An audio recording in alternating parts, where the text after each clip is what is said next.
Hey guys, it's Ash here with the Rolly Chair, and this is a video tutorial to just help you get the most out of the free clip art on Teachers Pay Teachers as you begin to sell products so that you're not spending a ton of money in the beginning when you're trying to actually start earning some. So I'm going to bring up my internet with Teachers Pay Teachers, and we're going to leave this search box empty, and we're going to put in two search criteria. So scroll down to top resource types, and you're going to want to pick clip art. If it doesn't show up in this list right here, just expand it and see all resource types, and it's over here. I just happen to search it often enough that it's in my short list. So we're going to add the criteria of clip art. And then you can see that after adding just that one criteria, anything that's been labeled clip art is going to show up, and that's giving us free and paid. And right now we really want to focus on what can we get for free to keep our costs down as we're just starting out with our sales. So we want to add one more criteria, which would be free.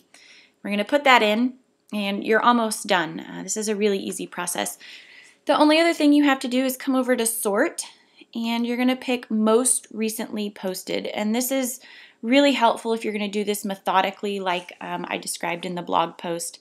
When I first started selling, I spent a couple evenings dedicated to doing this, to going back through. There are some amazing teachers that design clip art and that have made it for free, and they're way back in this list. And so I just spent a couple nights digging through, downloading, and kind of building my collection. So now for me it's just maintenance, and that would be a great place for you to get so that you're not missing anything. So we're just going to scroll through, and you're going to look for things that you feel like you could use in lots of ways: backgrounds, frames, pennants. If you're making something seasonal, clip art that has to do with that holiday or that season. Don't worry about whether it's rated or not. It's free. You don't have anything to lose, so don't let that scare you off just because something hasn't been rated.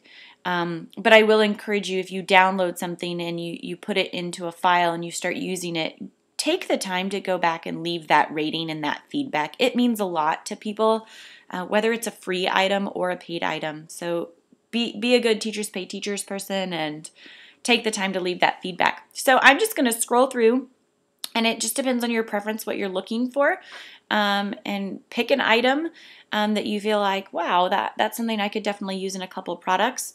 And we'll just pick the scallop headers to look at. So you're going to really want to look for two pieces of information before you download. Sometimes it's not there, but it's good to look in advance. So you're going to look for whether you can use this commercially.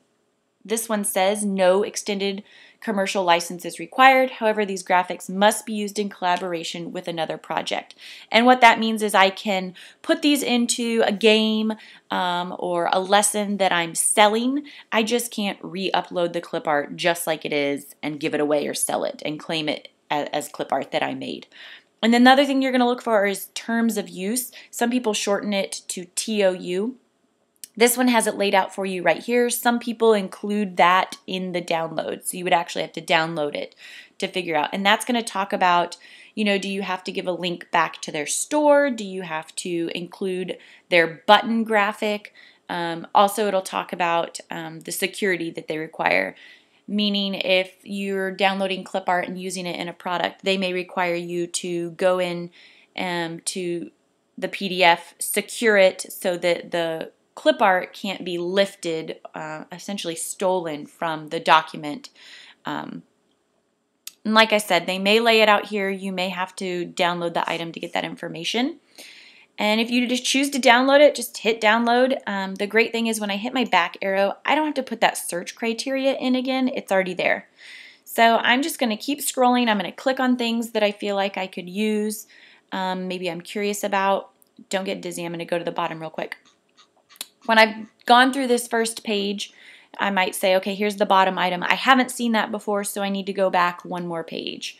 And I'm going to start looking through that second page for items that I feel like, oh, this would be really helpful. And then, oh, you know what? I remember I saw this last time I went through this process, so I don't have to go back any further.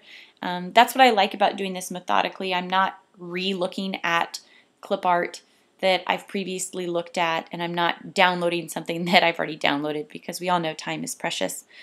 So hopefully this helps you really build a good stash of free clip art to be used in your free or your for sale products as you start out in Teachers Pay Teachers.